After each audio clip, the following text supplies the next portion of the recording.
নতুন দিনের শুরু মানে নতুন করে গেম অন। সব ক্লান্তি ঝেড়ে তুমি জাগো, ভাগো, রেস করো সময়ের সাথে, চেস করো নিজেকে, প্রেস করো জোশের button, again, again and again. তুমি young at heart, wild by nature, free of spirit. তুমি তো পারবে। রিফ্রেশ বাটন তোমার হাতে, মা গোঠাও, রিফ্রেশড হয়ে যাও। Royal cafe, refresh yourself. সবাইকে স্বাগত জানাচ্ছি আমাদের আজকে রাতের আড্ডার আজকের পর্বে। আপনাদের সাথে আমি নাজিবা খান তো আছি এবং আজকে আমরা যে বিষয়টি নিয়ে কথা বলবো, সাধারণত বেভারেজ কোম্পানিগুলো নিয়ে অনেকের মনে অনেক রকমের প্রশ্ন থাকে, সো এটা টুকিটাকি এবং সেই সাথে ট্রিক্স এবং সেই সাথে যারা আসলে মার্কেটিং এর ব্যাপারগুলোকে আর স্পষ্টভাবে নিজেদের মধ্যে আসলে আয়ত্ত করতে চায়, তাদের মনের চিন্তাধারাগুলো একটু সুন্দরভাবে করে হয় না, যার মানুষ অনেক কিছু নিয়ে ভাবি, যারা আসলে ইন্টার্নি করছে বা আসলে পড়াশোনা করছে, চিন্তা করছে যে এই চ্যালেঞ্জিং একটা সেক্টরে কর্পোরেট ওয়ার্ল্ডে নিজেদেরকে আসলে এস্টাবলিশ করতে চায়। Specially to be very specific যদি আমি বলি যে মার্কেটিং বা এই সেক্টরগুলোকে, sales and marketing, media, brand, বিভিন্ন সেক্টর আসলে থাকে এবং প্রত্যেকটা জায়গায় কিন্তু আমাদের একটা স্বপ্ন থাকে যে একটা স্টেপ আমরা পার হয়ে আমরা সেই জায়গাটাতে নিজেদের অবস্থানকে আর অনেক সুন্দর করে শক্তভাবে নিজেদের অবস্থানটা করতে পারবো। আর বিভিন্ন ব্যাপারে আমরা কথা বলবো, সেটার জন্য আজকে আমাদের আয়োজনে আমরা যাকে আমন্ত্রণ জানিয়েছে তিনি হচ্ছেন Sarfuddin Bhuiya Shyamal, head of marketing, Transcom beverage limited. ভাইকে আমন্ত্রণ করছে আমাদের আজকের আয়োজনে এবং আশা করছি যে খুব শীঘ্রই ভাই আমাদের স্ক্রিনে চলে আসবে এবং আমরা অনেক রকম ব্যাপার তার সঙ্গে জানতে পারবো। কেমন আছেন ভাইয়া? আজকে আলহামদুলিল্লাহ ভালো, আপনি কেমন আছেন? অনেক বেশি ভালো, আপনাকে দেখে তার অনেক বেশি ভালো লাগছে। যদি আমরা একদমই চলে যাই আমাদের বেভারেজ সেক্টরটাতে, প্লাস্টিক ব্যান হয়ে গিয়েছে এবং এটা অনেকে মনে করেন যারা আসলে বেভারেজ কোম্পানি আছে তাদের জন্য একটা চ্যালেঞ্জিং ব্যাপার। সো আপনারা যখন আসলে প্রোডাক্ট জাত করেন বা প্যাকেজিং করেন, সেক্ষেত্রে প্লাস্টিক অ্যাভয়েড করার চিন্তা আপনারা করেন কিনা এবং আপনাদের পণ্যগুলা ইকো ফ্রেন্ডলি ভাবে প্যাকেজিং হয় কিনা? সো এটা আসলে পুরো এই ফেনোমেনাটাই একদমই নতুন, ঠিক আছে? আমাদের আমাদের বাংলাদেশের পার্সপেক্টিভে দিস ভেরি নিউ।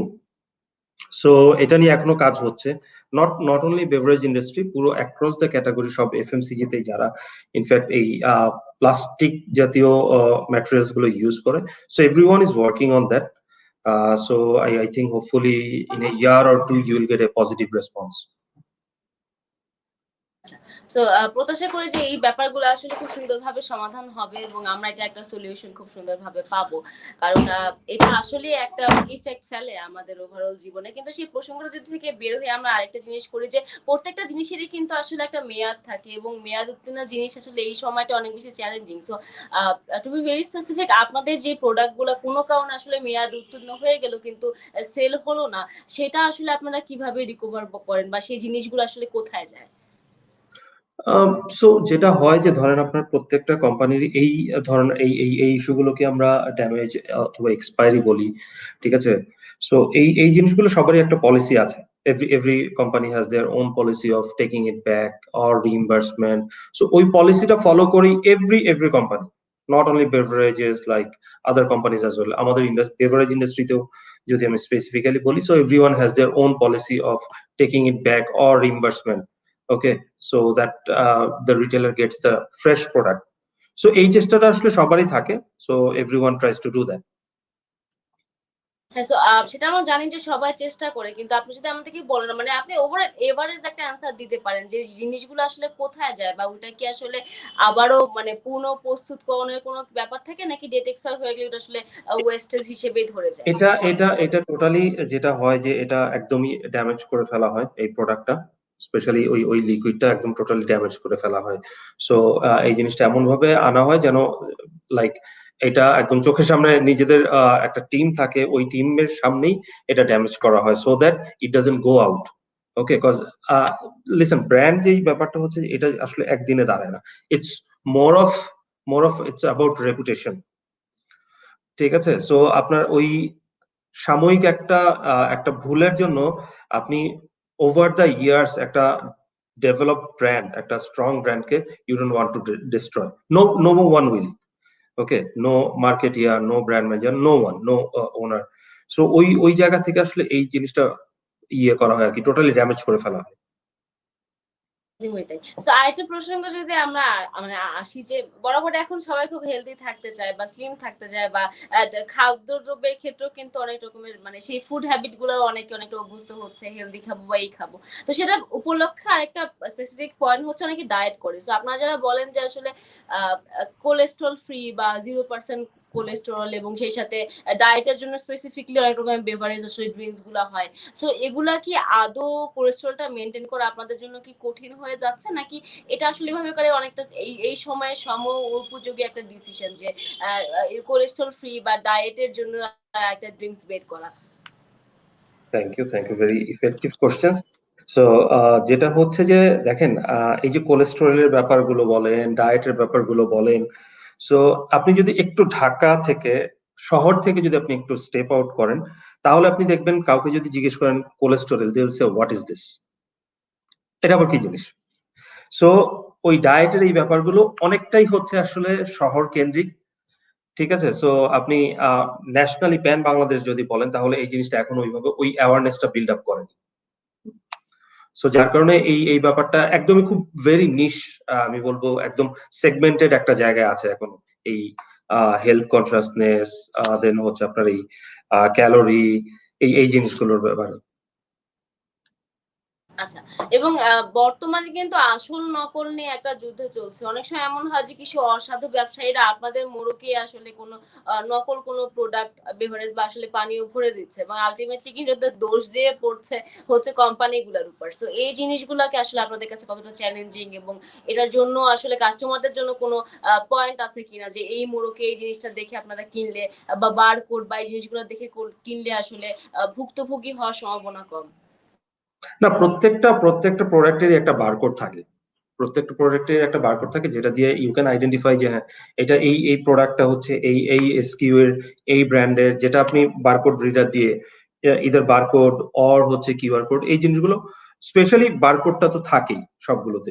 সো ওটাকে আপনি স্পেসিফাই করতে পারেন। বাট ডিফিকাল্ট যেটা হয় যে লাইক আপনি যদি সুপার শপ মানে মডার্ন ট্রেড আমরা যেটাকে বলি, ওই জায়গাগুলো ছাড়া একটা বারকোডও কিন্তু আপনার জন্য রিড করা difficult, because you don't have the like আপনি জেনারেল ট্রেড থেকে একটা আজকে আপনার বাড়ির পাশে একটা দোকান থেকে আপনি একটা প্রোডাক্ট কিনলেন, বাট আপনি কিন্তু ওখান থেকে রিড করতে পারছেন না প্রোডাক্টটা, বারকোড রিডার দিয়ে করতে পারছেন না। সো বারকোড প্রত্যেকটা প্রোডাক্টের সাথেই থাকে, বাট ওইটার একটা চ্যালেঞ্জেস আছে যে আসলে ওইটাকে স্ক্যান করার ফ্যাসিলিটিস সব জায়গায় নেই। এবং আপনারা দাম নিতে প্রাইস রেঞ্জিং করার ক্ষেত্রে আসলে কোন ব্যাপারগুলো মাথায় রাখেন? সাধারণত আসলে দেশের তুলনায় বিদেশে এরকম ভ্যারি করে। একেকটা জায়গা ভেদে অনেক সময় প্রাইস রেঞ্জটা ভ্যারি করে। সো ইন দ্যাট কেস আমাদের বাংলাদেশে আপনার কাছে কি মনে হয় যে আমাদের প্রাইস রেঞ্জ যেটা আসলে দেওয়া আছে সেটা কি আসলে আপনাদের জন্য প্রফিটেবল হয়? নাকি এটাই যদি বাইরে একটু বাড়িয়ে যদি করা হয় ওই পার্সপেক্টিভ এর জন্য আপনাদের জন্য বেশি লাভবান হয়? এইটা জিনিসটা হচ্ছে যে আসলে প্রত্যেকটা প্রত্যেকটা এরিয়ারই একটা ডিফারেন্ট আপনার ক্রাইটেরিয়া আছে। লাইক যদি লোকাল প্রোডাক্টের ক্ষেত্রে বলেন তাহলে তো মার্কেটটা হচ্ছে অনলি বাংলাদেশ। আর যদি গ্লোবাল প্রোডাক্টের ক্ষেত্রে বলেন তাহলে ওদেরকে in fact they have to play in two different reason, একটা বাংলাদেশে আর একটা হচ্ছে গ্লোবালি প্লে করতে হয়। সো এখানে অনেকগুলো ব্যাপার আছে, like you the raw material cost, এবং র মেটেরিয়াল কস্ট অনেকগুলো এলিমেন্ট আছে। সো এইগুলো ভ্যারি করে। দেন হচ্ছে আপনার একটা একটা কোম্পানি একটা দেশের policies, they have their regulatory, they have their taxes, different form of way of their tax, vats, all those things differs. Okay, so একটা এরিয়া থেকে একটা দেশ থেকে আরেকটা দেশে এটা ডিফার করে। বাট আপনি ইনফ্যাক্ট যখন বাংলাদেশে আপনি ইয়ে করবেন, ন্যাশনালি যখন এই কাজটা করবেন তখন ওইটা হয়তো বা সিমিলার রাখা যায়, বাট গ্লোবালি আপনি হয়তো আপনি যেই জিনিসটা রেফার করার চেষ্টা করছেন যে আপনি লেটস সে দুবাইতে আপনি একটা প্রোডাক্ট দেখলেন, ওটার প্রাইস একরকম। সো আপনি যদি সেটাকে বাংলা টাকায় কনভার্ট করেন, বাংলাদেশের প্রোডাক্টের প্রাইসটা উড বি ডিফারেন্ট। ঠিক আছে? সো এইগুলো আসলে ওই রুলস রেগুলেশনের কারণে, প্লাস হচ্ছে আপনার ওই যে ডিউটিস গুলো আছে এগুলোর জন্য ইট ডিফার্স। তো বর্তমান যুগটা আসলে অনেকটা ই-কমার্স এর দিকে একদমই আমরা ঝুঁকে পড়েছি। সো বেভারেজ কোম্পানি গুলাও কি আপনার কাছে মনে হয় যে এরাও মানে ই-কমার্স এর আওতায় এনে মানুষজন ঘরে বসে জিনিসটা কি অর্ডার করছে? বাংলাদেশের পার্সপেক্টিভ এ ই-কমার্স জায়গাটাতে আপনারা কতটা আসলে দখল নিতে পেরেছেন? আপনার কাছে কি মনে হয়?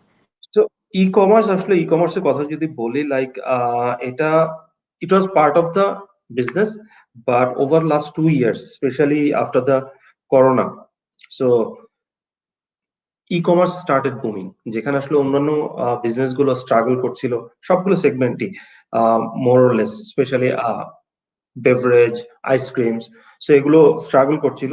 সেখানে ই-কমার্স ওয়াজ বুমিং কজ মানুষজন they use to sit at home. ঠিক আছে, বাইরে যাওয়ার স্কোপ নেই, আপনার রেস্টুরেন্টস বন্ধ, শপিং মলস বন্ধ, university, colleges, everything is close. So আপনাকে আসলে ওই ঘরে বসে you have to do anything, whatever you want to do, you can order it from home, sitting with your, like you can, since you can go out, so আপনার ওই ঘরে বসে অর্ডারটা করতে হয়, যার কারণে দ্যাট ই কমার্স, এবং আপনি দেখবেন যে অনেক নতুন নতুন ই কমার্স সাইট এসছে, অনেক নতুন কোম্পানি এসছে, which is good sign, and এটার বেনিফিট আসলে all brands, all categories are getting.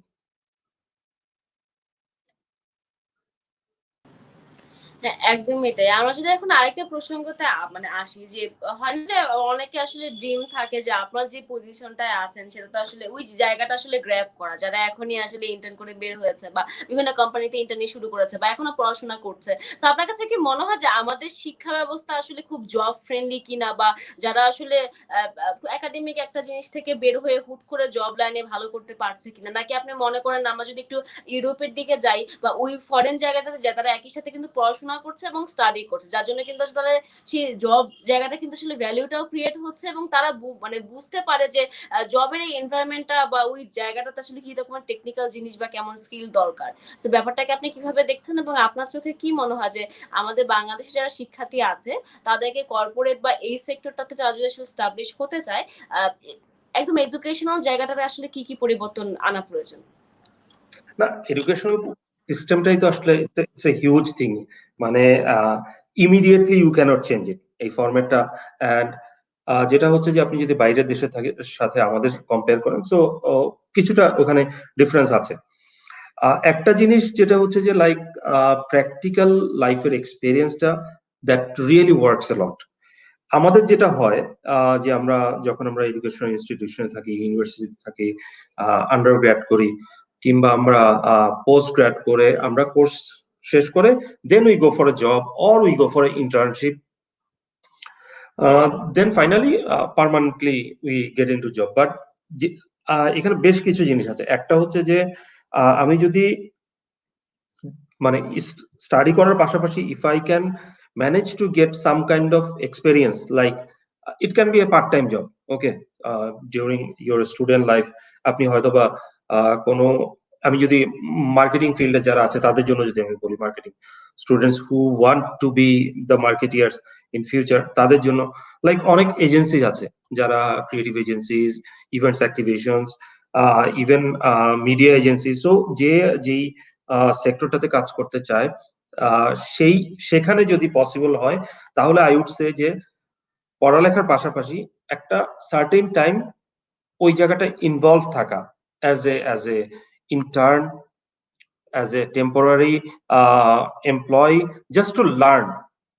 এটা অনেক বড় একটা ব্যাপার যে আসলে কিভাবে কাজটা হয়, কজ বুকিশ একটা জিনিস, আপনি যখন কোর্সটা কমপ্লিট করে বের হয়ে আসবেন তখন আসলে রিয়েল লাইফ চ্যালেঞ্জটা একটু ডিফারেন্ট হয়। সো আপনি যদি আগে থেকে এই জিনিসটা জানেন, তাহলে it will give you additional benefit. Plus আমরা আরেকটা জিনিস দেখি যে যখনই আসলে কোনো একটা ফ্রেশার্স জব করতে যায়, it become very difficult for him, because everyone look for experience people. So আপনি যখন জব করতে যাবেন তার আগে যদি during your student life if you get this kind of opportunity to get involved in like কোনো এজেন্সির সাথে পার্ট টাইম কাজ করার, ওই জিনিসটা কিন্তু it gives you an benefit in your resume, okay, আপনি আপনার সিভিতে ওটা মেনশন করতে পারবেন। আর আরেকটা ব্যাপার হচ্ছে, আমি যখনই কোনো ধরনের কোনো সেশন ইউনিভার্সিটিতে কোথাও অ্যাটেন্ড করতে যাই, তাহলে একটা জিনিস আমি দেখি, you have to be data driven, you have to be very analytical। একটা মানে আমাদের পারসেপশনটা কি, একটা মার্কেটিং ম্যানেজার কিংবা একটা ব্র্যান্ড ম্যানেজার অ্যাড করে, অ্যাড বানায়, কিংবা হচ্ছে কয়েকটা ক্রিয়েটিভ ডিজাইন করে, দ্যাটস ইট। বাট এটা কিন্তু অনেক হিউজ একটা ব্যাপার, এর এর এর বাইরেও অনেক জিনিস আছে। You have to, you are not You are not only a brand manager, you are not only a marketing manager, you have to work as a business manager. And business manager হতে হলে আপনাকে প্রত্যেকটা জিনিসই you need to know, you need to analyze. So being analytical is very important. আর একটা জিনিস হচ্ছে for the marketeers I would say, আমাদের কাজটা হচ্ছে মার্কেটের সাথে, আমাদের কাজটা হচ্ছে কনজিউমারের সাথে। So it's very important for the people to go on ground and C how the things is moving. নতুন কি ধরনের ট্রেন্ড চলছে, এই যে আমরা যেটা নিয়ে কথা বললাম যে এখন e commerce is booming, so regularly এই ট্রেন্ড গুলো ফলো করা। এখন কিন্তু মার্কেট খুবই ডাইনামিক এবং অনেক র্যাপিডলি চেঞ্জ হচ্ছে। সো ওই চেঞ্জ গুলোর সাথে if you have to cope up, you have to be on the toe. প্রতিনিয়ত you have to learn, and real life এক্সপিরিয়েন্সের চেয়ে বড় কোনো এক্সপিরিয়েন্স নেই। একদম last but not the least, you have to be very hard working. একদমই same time, বা আমার কাছে মনে হয় যে critical analysis and critical thinking is also important. কারণ আদারওয়াইজ আসলে আমরা অনেক সহজভাবে দেখলে আসলে জিনিসগুলো যা দেখি সেটা আসলে অনেক সময় হয় না, তার বিপরীত হয় বা তার থেকেও বেশি নেক্সট লেভেলের কিছু হয়। আমরা আরো অনেক কথা বলবো শ্যামল ভাই। এই মুহূর্তে আমি রাতের আড্ডার আয়োজন থেকে ছোট একটা বিজ্ঞাপন বিরতি নিয়ে আবার ব্যাক করবো। কোথাও যাবেন না, সাথেই থাকুন। নতুন দিনের শুরু মানে নতুন করে গেম অন। সব ক্লান্তি ঝেড়ে তুমি জাগো, ভাগো, রেস করো সময়ের সাথে, চেস করো নিজেকে, প্রেস করো জোশের button, again, again and again. তুমি young at heart, wild by nature, free of spirit. তুমি তো পারবে। রিফ্রেশ বাটন তোমার হাতে, মা গোঠাও, রিফ্রেশড হয়ে যাও। Royal cafe, refresh yourself. সুপ্রদর্শক, আপনাদের সবাইকে স্বাগত জানাচ্ছি রাতের আড্ডার আজকের আয়োজনে পাওয়ার্ড বাই রয়্যাল ক্যাফে। আমি নাজিবা খান আপনাদের সাথে আছে এবং আমাদের সাথে আছে Sharfuddin Bhuiyan Shyamal, head of marketing Transcom beverage limited. ভাষাতে আমরা অনেক বিষয়ে কথা বলছিলাম। আমরা যদি এখন আপনার সেক্টরে একদম ব্যাক করি, অনেকে অনেক জিনিস থাকে যে আমরা একটা সময় ছিল যে টেলিভিশন কেন্দ্রিক বিজ্ঞাপনের একটা সময়, এটা পার মিনিট বা পার সেকেন্ডের আসলে একটা রেট ছিল। আমরা ব্র্যান্ডিং এ বিভিন্ন নাটক বা সিনেমা বা ওই প্রোগ্রাম বা বিভিন্ন জায়গায় আসলে ব্র্যান্ডিং এর ক্ষেত্রে করতো।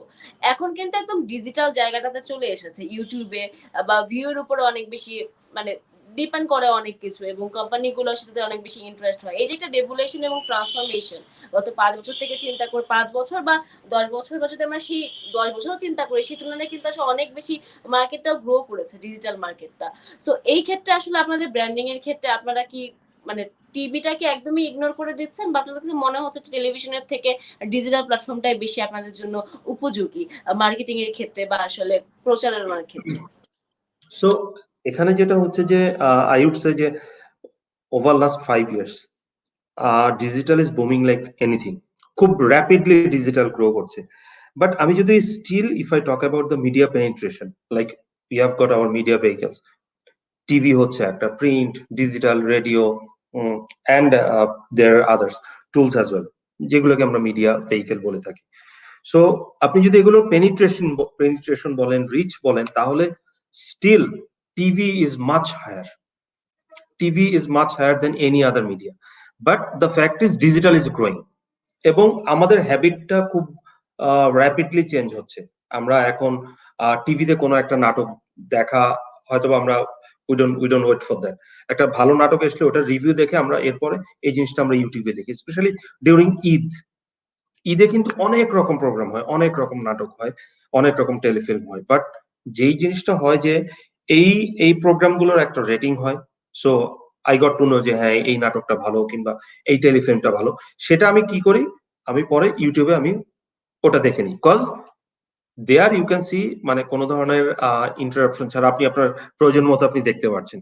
সো এটা একটা ফ্যাক্ট যে যার জন্য আমরা ডিজিটালে আমরা মুভ করছি gradually and slowly. But TV এখনো অনেক বড় একটা রোল প্লে করে, স্পেশালি এফএমসিজি ব্র্যান্ডস লাইক আস, তাদের জন্য টিভি অনেক বড় একটা রোল প্লে করে এবং টিভি রিচটা অনেক বেশি।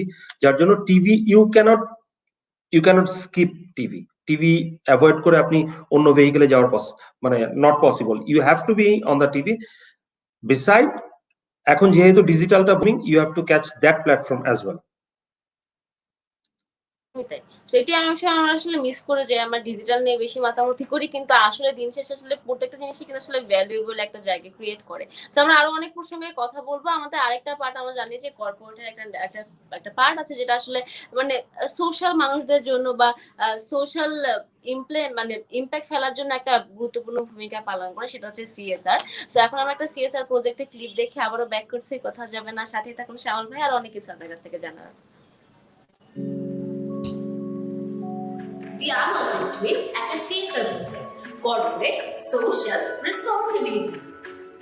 সাস্টেনেবল ডেভেলপমেন্ট গোল অর্থাৎ এসডিজির 17টি গোলকে কেন্দ্র করে 200টা সামাজিক সমস্যা নিয়ে বাংলাদেশের বিভিন্ন প্রফেশনের 200 জনকে নিয়ে আমরা আমাদের প্রজেক্টটি করেছি। আমাদের প্রত্যেকটা লেআউট, প্রত্যেকটি কভার 3টি বিষয়ের উপর ভিত্তি করে আমরা উপস্থাপন করার চেষ্টা করেছি। প্রথমটি হলো ফেস আর্ট, দ্বিতীয়টি প্রপস এবং সেই সাথে 3 নাম্বার হলো আমাদের থিমের সাথে যায় এমন একটি গ্রাফিক্স ইভেন্ট। দি আনন্দ টুইনের ডিরেক্ট বাংলা হচ্ছে অবাঞ্ছিত যমজ। তবে অনেকের ধারণা আমরা হয়তোবা যমজ মানুষজনকে নিয়ে কথা বলছি। ধারণাটি একদম ভুল। দি আনন্দিক টুইনের অর্থ আমরা যেভাবে বলার চেষ্টা করেছি, দি আনন্দিক টুইন মানে নিজের দ্বৈত সংখ্যা।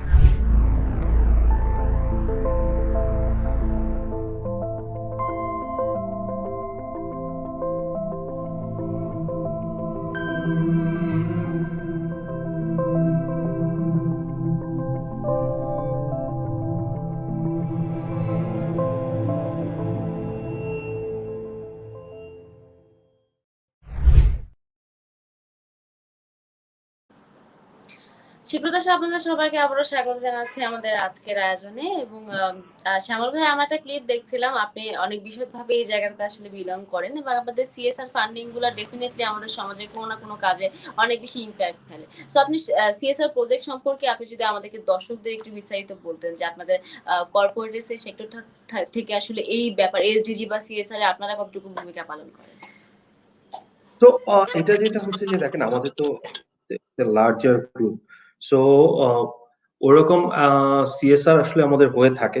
So we have got a foundation as well যেটা থেকে আমাদের সিএসআর অ্যাক্টিভিটি হয়, প্লাস গ্লোবালি যেহেতু আমরা রিলেটেড একটা কোম্পানির সাথে, সো তাদের গ্লোবাল একটা টাই আপও এখানে আছে বাংলাদেশে। সো যেটা হচ্ছে ফর দ্য চিলড্রেন, সো ওটাও হয়, প্লাস হচ্ছে আমাদের every year from our group, from our company Transcom, so আমাদের আমাদের আরেকটা সিএসআর অ্যাক্টিভিটি আছে যেটা থেকে for the bravery of people আমরা কিছু ইয়ে করে থাকি আর কি, রিওয়ার্ড করে থাকি এন্ড মানিটারি সাপোর্ট দিয়ে থাকি। সো এই ধরনের অ্যাক্টিভিটি হয়ে থাকে আমাদের। সো যে ক্লিপটা প্লে করা হলো সেটা আমার প্রজেক্টের একটা পার্ট। সো আমার প্রজেক্ট সম্পর্কে যদি আপনি কোনো শুভকামনা বা কোনো কিছু দিতেন। No, no, all the very best. I was watching the that clip, so it's you you did work very well over there. Okay, acting was good. I wish you all the very best.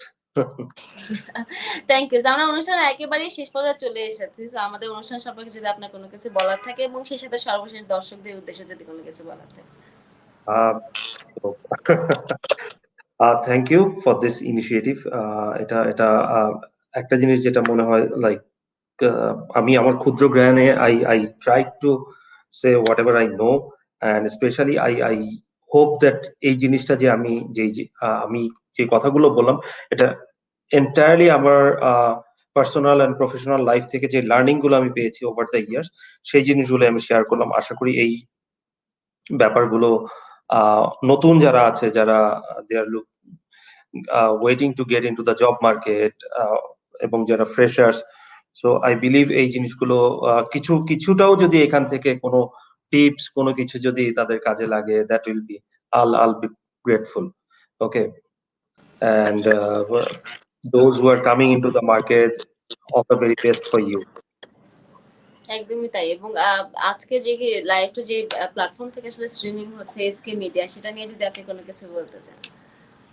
আচ্ছা, তো তো SK Media, especially I want to talk about. So he's very young and energetic boy. Okay, so okay okay আসলে okay দেখে বোঝা যায় না যে এই ওর এজ অনুযায়ী ও যে কাজটা করছে, it's really very good initiative and very smart initiative I would say. ঠিক আছে, and I wish him all the very best. ও যে কাজগুলো করছে এগুলো আরো আরো ভালোভাবে এগিয়ে যাবে, I expect that, and he will get all the cooperation from our all the colleagues, our friends, and from the industry. একদমই তাই। অসংখ্য ধন্যবাদ শামাক ভাই। আমি জানি যে আপনি আসলে অরিজিনালি সত্যিকার অর্থে অনেক বেশি ব্যস্ত থাকেন। তবুও আপনি আমাদেরকে সময় দিয়েছেন। সবসময় ভালো থাকবেন, সুস্থ থাকবেন। আগামী কোনো পর্বে আপনাকে আবারও অতিথি হিসেবে পাওয়ার এক্সপেকটেশন রেখে আজকের মতো অনুষ্ঠান থেকে বিদায় নিচ্ছি। সবাই ভালো থাকবেন, সুস্থ থাকবেন। আর নাজিবা খান would like to sign off. Thank you. Thank you.